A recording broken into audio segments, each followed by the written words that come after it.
প্রিয় শিক্ষার্থী বন্ধুরা, ফিনান্স ও ব্যাংকিং এর আরেকটি ক্লাসে তোমাদের সবাইকে স্বাগত। আজকে আমরা আলোচনা করব আমাদের সপ্তম অধ্যায়ের পর্ব 3 নিয়ে। এই পর্বে আমাদের আলোচনার টপিক থাকছে অগ্রাধিকার শেয়ারের ব্যয় এবং এই সম্পর্কিত আমাদের যে গাণিতিক সমস্যাবলীগুলো আছে, যেগুলো বিগত সালের বিভিন্ন বোর্ড প্রশ্নে, সেগুলো নিয়ে আজকে আমরা বিস্তারিত আলোচনা করব। আমরা দেখব কিভাবে আমরা এই বহু নির্বাচনীর ম্যাথগুলো সলভ করতে পারি এবং বহু নির্বাচনীর ম্যাথগুলো সলভ করতে পারলে তুমি কিন্তু তোমার সৃজনশীল প্রশ্নের ম্যাথগুলো খুব ইজিলি সলভ করে ফেলতে পারবে। তো আজকের পর্বে আমরা প্রথমেই যে প্রশ্নটা দেখতে পাচ্ছি, এখানে একটা ম্যাথমেটিক্যাল প্রশ্ন আছে। এখানে বলা হয়েছে 1200 টাকা লিখিত মূল্যের 8% অগ্রাধিকার শেয়ার বাজারে ছাড়লো। প্রতিটি শেয়ার বিক্রি থেকে কোম্পানি 910 টাকা পাওয়ার প্রত্যাশা করে। অগ্রাধিকার শেয়ারের ব্যয় কত? প্রথমে দেখো, এখানে আমরা অগ্রাধিকার শেয়ার নির্ণয় করার একটা সূত্র জানি। সো আমাদের সূত্রটা কি? KP is equal to DP divided by P0 into 100, এরকম হচ্ছে আমাদের সূত্রটা। এখানে দেখো, ডিপি বলতে আমরা সাধারণত লভ্যাংশটাকে বুঝে থাকি। ডিপি মিনস এখানে লভ্যাংশ অর্থাৎ ডিভিডেন্ড। এখানে পি বলতে বোঝানো হয়েছে প্রেফার্ড শেয়ার অর্থাৎ অগ্রাধিকার শেয়ারের যে ডিভিডেন্ড, সেটাই হচ্ছে ডিপি অর্থাৎ লভ্যাংশ। আর P0 বলতে এখানে প্রাইসটাকে বোঝানো হয় অর্থাৎ বাজার মূল্য। ঠিক আছে, তাহলে এখানে ডিভিডেন্ড মানে লভ্যাংশ অর্থাৎ ডিপি, আর P4 হচ্ছে বাজার মূল্য বা প্রাইস। ওকে, তাহলে এখন আমরা একটু দেখি কোশ্চেনে আমাদের এখানে বলা হয়েছে লিখিত মূল্য 1200 টাকা, এটার ওপর 8% অগ্রাধিকার শেয়ার। এই যে লিখিত মূল্য 1200 টাকা, এটার উপর 8% অগ্রাধিকার শেয়ার, এটা বলতে বোঝানো হয় 1200 টাকার উপর 8% লভ্যাংশ প্রদান করা হবে। 1200 টাকার উপর 8% লভ্যাংশ প্রদান করা হবে।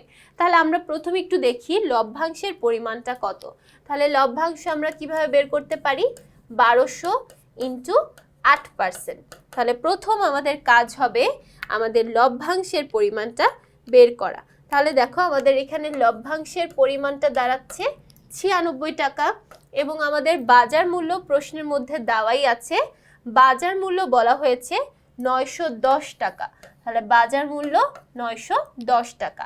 এবার আমরা মান বসাবো। দেখো, ডিপি দেওয়া আছে অর্থাৎ আমরা ডিপিটা পেয়েছি 96 টাকা, বাজার মূল্য দেওয়া আছে 910 টাকা। দুইটা যদি আমরা ভাগ করি এবং 100 দ্বারা গুণ করি তাহলে অ্যান্সারটা পেয়ে যাব। তাহলে প্রথমে 96 ভাগ 910 এবং এটার সাথে 100 দ্বারা গুণ। তাহলে দেখো, এখানে আমরা অ্যান্সারটা পাচ্ছি 10.55%। 10.55%। এই যে ক্যালকুলেটর প্রেস করলে আমরা 10.55% এরকম একটা অ্যান্সার পেয়ে যাচ্ছি। ঠিক আছে, 5-এর পরে আমাদের 4, 9 এরকম অ্যান্সার আছে। তো ওই 9টাকে কনভার্ট করে আমরা 5 বসিয়ে দিয়েছি। ওকে, তাহলে এখানে 10.55%। এবার দেখো অ্যান্সারটা তাহলে কি হবে? একদম প্রথমে যে মানটা আছে 10.55%। যখনই আমরা কোনো ম্যাথ সলভ করব, আমরা প্রথমে পুরো ইনফরমেশনটার উপর বেস করে ম্যাথটা সলভ করে ফেলবো। ম্যাথ করার পরে যে অ্যান্সারটা থাকবে সেটা আমরা এই বহু নির্বাচনের অপশনগুলোর সাথে মেলাবো। তাহলে তোমার জন্য বেশি ইজি হবে। তুমি যদি আগে অপশনগুলো দেখো তাহলে তোমার বিষয়টা অনেক কনফিউজিং লাগবে, কোনটা হবে এরকম একটা ডাউট কাজ করবে। তারপর চলে যাই 33 নং প্রশ্ন। কোনটির ব্যয় শেয়ার মালিকদের প্রত্যাশিত লভ্যাংশের ওপর নির্ভর করে? আমরা যখন অগ্রাধিকার শেয়ারের ব্যয় নির্ণয় করছি, দেখো একটু আগে ব্যয় নির্ণয় করেছি, এটা সম্পূর্ণটাই ডিপেন্ড করছে লভ্যাংশের ওপর। একটা শেয়ারের জন্য কতটুকু পরিমাণ লভ্যাংশ দেওয়া হবে, লভ্যাংশের পার্সেন্টেজটা কত, ঠিক সেটার উপরেই আমাদের সম্পূর্ণ মানটা নির্ভর করছে।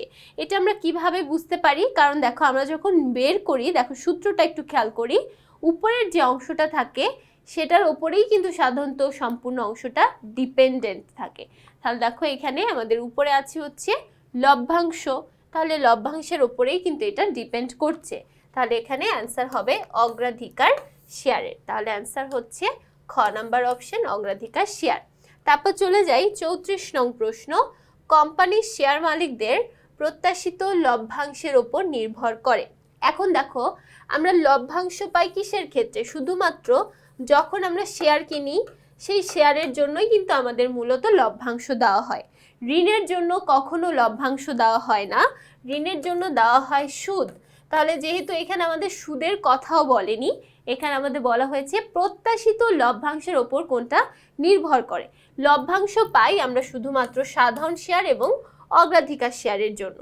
তাহলে এই সাধারণ শেয়ারের ব্যয় এবং অগ্রাধিকার শেয়ারের ব্যয় এই দুইটাই নির্ভর করবে প্রত্যাশিত লভ্যাংশের ওপর। তাহলে অ্যান্সার হচ্ছে খ।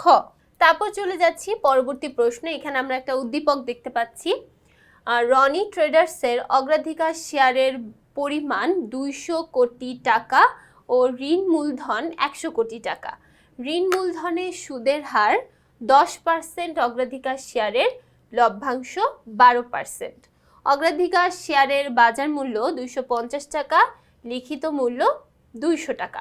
ওকে, দেখো এখানে কি কি ইনফরমেশন দেওয়া আছে। এখানে আমাদের প্রথমে বলা হয়েছে অগ্রাধিকার শেয়ার 200 কোটি আর ঋণ মূলধন হচ্ছে 100 কোটি। তার মানে দুইটা মূলধন মিশ্রণ এখানে আছে, একটা হচ্ছে অগ্রাধিকার শেয়ার, একটা হচ্ছে ঋণ মূলধন। ঋণ মূলধনের সুদের হার দেওয়া আছে 10%, আর অগ্রাধিকার শেয়ারের ক্ষেত্রে দেখো লভ্যাংশের পার্সেন্টেজ বলা আছে 12% এবং লিখিত মূল্য দেওয়া আছে 200 টাকা, বাজার মূল্য দেওয়া আছে 250 টাকা। এবার প্রথমে আমাদের অগ্রাধিকার শেয়ারের মূলধনটা বের করতে বলা হয়েছে। তাহলে দেখো এটা হচ্ছে আমাদের সূত্র।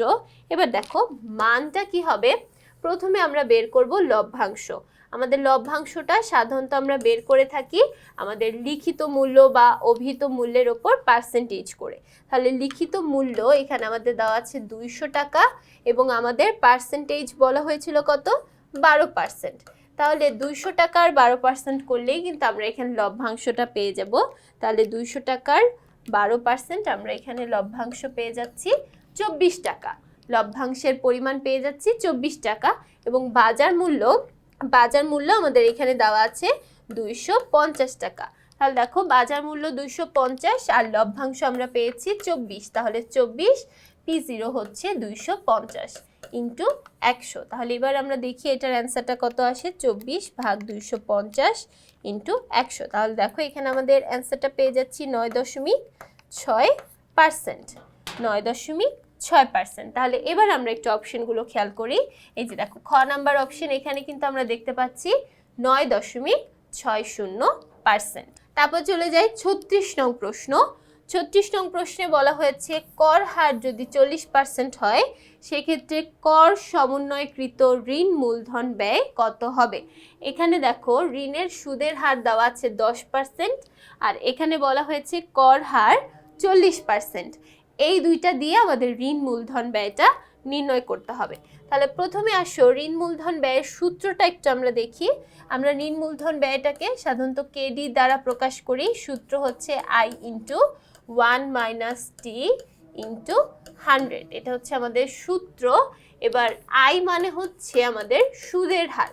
তাহলে এখানে আমরা একটু দেখি সুদের হারটা কত, এবং তারপরে টি মানে হচ্ছে আমাদের ট্যাক্স অর্থাৎ কর হার। তাহলে এবার আমাদের দেখতে হবে এই দুইটার মান কত দেওয়া আছে। তো দেখো সুদের হার দেওয়া আছে 10% আর কর এখানে বলা হয়েছে 40%।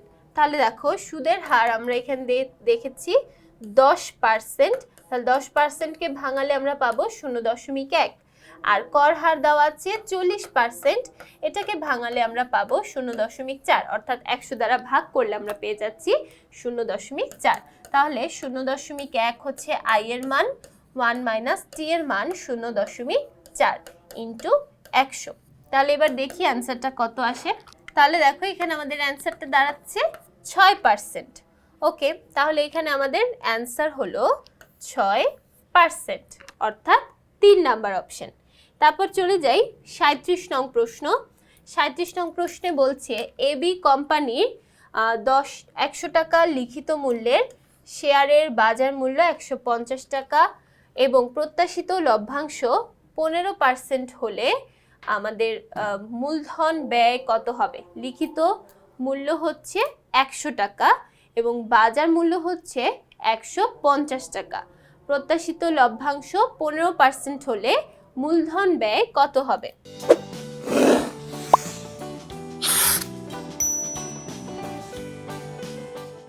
তাহলে দেখো এখানে আমাদের লভ্যাংশের পরিমাণ কিভাবে আমরা বের করতে পারি, আমাদের এখানে লিখিত মূল্য দেওয়া আছে 100 টাকা, এটার ওপর আমরা করব হচ্ছে 15%। তাহলে 100 টাকার 15% হয়ে যাবে 15 টাকা। আর বাজার মূল্য এখানে আমাদের দেওয়া আছে 150 টাকা। তাহলে বাজার মূল্য অর্থাৎ P0 এটা হয়ে যাবে 150 টাকা। এবার যদি আমরা মান বসাই 15 ভাগ 150 ইন্টু 100, তাহলে কিন্তু অ্যান্সার চলে আসবে। তাহলে 15 ভাগ 150 ইন্টু 100, তাহলে এখানে আমরা পেয়ে যাচ্ছি 10%। তার মানে আমাদের এখানে আমাদের শেয়ার অর্থাৎ এখানে শেয়ারের মূলধন ব্যয়টা হয়ে যাবে 10%। 38 নম্বর প্রশ্ন, মূলধন ব্যয় নির্ণয়ের সহজ পদ্ধতি কি? মূলধন ব্যয় নির্ণয়ের সবচেয়ে সহজ পদ্ধতি হচ্ছে শূন্য লভ্যাংশ, যেখানে কোনো লভ্যাংশের পরিমাণ বাড়বে না, অর্থাৎ প্রত্যেক বছর সেম থাকবে, সেটা হচ্ছে সবচেয়ে সহজ পদ্ধতি। তারপর চলে যাচ্ছি 39 নং প্রশ্ন, কোম্পানির 15% অগ্রাধিকার শেয়ার ক্রয় করেছেন মিস্টার শিমুল। স্কয়ার কোম্পানির 15% অগ্রাধিকার শেয়ার ক্রয় করেছেন। প্রতিটি শেয়ারের অভিহিত মূল্য, অভিহিত মূল্য মানে হচ্ছে লিখিত মূল্য। তাহলে দেখো লিখিত মূল্য দেওয়া আছে 1000 টাকা। বছর শেষে কোম্পানি 12% লভ্যাংশ ঘোষণা করে। মিস্টার শিমুল প্রতি শেয়ারে কত টাকা লভ্যাংশ পাবে? আচ্ছা, এখানে শুধুমাত্র লভ্যাংশের পরিমাণটাই কিন্তু জানতে চাওয়া হয়েছে, এখানে কোনো ব্যয়ের পরিমাণ জানতে চাওয়া হয়নি। তাহলে দেখো এটা ভেরি ইজি, এখানে আমাদের লিখিত মূল্য দেওয়া আছে 1000 টাকা এবং আমাদের পার্সেন্টেজটা দেখো বলা হয়েছে 15%। তাহলে 1000 টাকার 15% করলেই কিন্তু আমরা এখানে পেয়ে যাব আমাদের লভ্যাংশের পরিমাণ। তাহলে 1000 টাকার 15% যদি আমরা করি, 1000 ইন্টু 15%, তাহলে পেয়ে যাচ্ছি 150 টাকা। এবার তোমাদের প্রশ্ন হতে পারে, এখানে 15% অগ্রাধিকার শেয়ার, আবার এখানে বলা হয়েছে 12% লভ্যাংশ ঘোষণা করে। দুইটা কথা যদি বলা থাকে তাহলে আমরা কোনটাকে ধরবো, এরকম একটা ডাউট তোমাদের হতে পারে। এবার দেখো এই যে অগ্রাধিকার শেয়ারের সাথে যেটা দেওয়া থাকবে সেটাই হচ্ছে অগ্রাধিকার শেয়ারের লভ্যাংশের পরিমাণ, কারণ এখানে বলেই দেওয়া হয়েছে 15% অগ্রাধিকার শেয়ার। তার মানে আমাদের এখানে অগ্রাধিকার শেয়ার ক্রয় করার জন্য বা অগ্রাধিকার শেয়ারের লভ্যাংশ বাবদ আমরা 15% লভ্যাংশ পাবো। আর পরবর্তীতে যে এখানে বলা হয়েছে বছর শেষে কোম্পানি 12% লভ্যাংশ ঘোষণা করে, এই যে ঘোষণা করে যেটা বলা থাকবে সেটা হচ্ছে আমাদের সাধারণ শেয়ারের জন্য লভ্যাংশ। অগ্রাধিকার শেয়ারের জন্য কখনো ঘোষণা করার কোনো দরকার পড়ে না, এটা যখন ইস্যু করা হয় ঠিক তখনই একটা পার্সেন্টেজ নির্দিষ্ট আকারে বলে দেওয়া থাকে এবং সেই পার্সেন্টেজেই আমাদের সাধারণত লভ্যাংশ দেওয়া হয়। কখনোই পরবর্তীতে সেই লভ্যাংশের পরিমাণ চেঞ্জ হয় না বা এক এক বছর এক এক পরিমাণ দেবে এরকমও হয় না, সবসময় একটা নির্দিষ্ট পরিমাণই বলে দেওয়া থাকে ইস্যু করার সময় এবং ঠিক সেই পার্সেন্টেজেই লভ্যাংশ দেওয়া হয়। তাই এখানে আমরা কিন্তু 12% লভ্যাংশ ধরবো না, আমরা অগ্রাধিকার শেয়ারের সাথে যেটা দেওয়া আছে ঠিক সেই পার্সেন্টেজেই লভ্যাংশটা ধরবো, কারণ এটাই অগ্রাধিকার শেয়ারের। এই 12%টা হচ্ছে সাধারণ শেয়ারের। তাহলে আশা করছি বুঝতে পেরেছো। তাহলে এখানে আমাদের অ্যান্সার হবে 150 টাকা। এরপর দেখো 40 নাম্বার প্রশ্ন, সুরমা কোম্পানি 1000 টাকা লিখিত মূল্যের 10% অগ্রাধিকার শেয়ার বাজারে বিক্রির চিন্তা করেছে। প্রতিটি শেয়ার বিক্রি থেকে কোম্পানি 820 টাকা পাওয়ার প্রত্যাশা করে। দেখো এখানে কিন্তু এই সেম ইনফরমেশনগুলোই দেওয়া আছে, কিন্তু একটু ঘুরিয়ে ইনফরমেশনগুলো বলা আছে। এখানে বলেছে লিখিত মূল্যের 1000 টাকা লিখিত মূল্যের ওপর 10% মানে 10% অগ্রাধিকার শেয়ার, তার মানে 10% এখানে আমাদের লভ্যাংশ। আর পরবর্তীতে বলা হয়েছে শেয়ার প্রতি আমাদের বাজার মূল্য, শেয়ার প্রতি বাজার মূল্য 820 টাকা, শেয়ার প্রতি বাজার মূল্য 820 টাকা। তাহলে এই যে পাওয়ার প্রত্যাশা করে এটাই হচ্ছে আমাদের বাজার মূল্য। তাহলে এখন আমরা একটু দেখি আমাদের অ্যান্সারটা কত হয়। এখানে আমাদের লভ্যাংশ বলে দেওয়া হয়েছে 1000 টাকার ওপরে 10%। তাহলে 1000 টাকার ওপর 10% করলে আমরা পেয়ে যাব 100 টাকা। আর এখানে আমাদের বাজার মূল্যটা দেওয়া আছে 820 টাকা। বাজার মূল্য দেওয়া আছে 820 টাকা। ওকে, তাহলে এবার আমরা একটু অ্যান্সারগুলো লিখে ফেলি, অর্থাৎ মানগুলো বসাই। তাহলে দেখো 100 টাকা এবং বাজার মূল্য 820 টাকা ইন্টু 100। তাহলে এবার আমরা দেখি এক্ষেত্রে আমাদের অ্যান্সারটা কত হয়। তাহলে দেখো আমাদের অ্যান্সারটা দাঁড়াচ্ছে 12.20%। এখানে দেখো আমাদের 12.195 এরকম একটা অ্যান্সার আসছে। তো এখানে আমরা 9টাকে 20 লিখে দিতে পারি, কারণ 9-এর পরে যেহেতু 5 আছে, সো এই 5টাকে বাদ দেওয়ার জন্য আমরা এখানে 20 লিখতে পারি। তাহলে দেখো এখানে আমাদের অ্যান্সারটা কত দাঁড়াচ্ছে। অ্যান্সারটা দাঁড়াচ্ছে এই যে এখানে আমাদের 4 নাম্বার যে অপশনটা আছে সেটা 12.20%। তারপর চলে যাই আমাদের 41 নং প্রশ্নে। ইমাম কোম্পানি বাজারে বিক্রির জন্য 12% অগ্রাধিকার শেয়ার ইস্যু করে। প্রতিটি শেয়ারের লিখিত মূল্য 120 টাকা, বিক্রি থেকে প্রাপ্ত অর্থ 105 টাকা। ইমাম কোম্পানি এর শেয়ার মূলধন ব্যয় কত? দেখো 12% হচ্ছে অগ্রাধিকার শেয়ার, তার মানে 12% আমাদের লভ্যাংশ ধরতে হবে। কিসের উপর ধরবো? আমাদের লিখিত মূল্যের উপর 12% ধরতে হবে। এবং আমাদের বিক্রি থেকে প্রাপ্ত অর্থ অর্থাৎ বাজার মূল্য এখানে দেওয়া আছে 105 টাকা। তাহলে এবার আমরা একটু দেখি আমাদের এখানে অ্যান্সারটা কত আসে। এখানে আমাদের বলা হয়েছে 120 টাকার ওপর 12% লভ্যাংশ। 120 টাকা যদি আমাদের লিখিত মূল্য হয় তাহলে এটার 12% হচ্ছে আমাদের লভ্যাংশ, তাহলে দাঁড়াচ্ছে 14.4 টাকা। 14.4 টাকা। আর বাজার মূল্য দেওয়া আছে 105 টাকা। 14.4 টাকা আমাদের লভ্যাংশের পরিমাণ, বাজার মূল্য 105 টাকা। তাহলে এবার দেখি আমাদের অ্যান্সার কত আসে। ওকে, তাহলে এখানে আমাদের অ্যান্সার দাঁড়াচ্ছে 13.71%। 13.71%, এটা হচ্ছে আমাদের লভ্যাংশের পরিমাণ, মানে লভ্যাংশের হার। তাহলে এখানে আমরা অ্যান্সার পেয়ে যাচ্ছি 13.71% অগ্রাধিকার শেয়ারের মূলধন ব্যয়। তারপর চলে যাই 42 নং প্রশ্ন।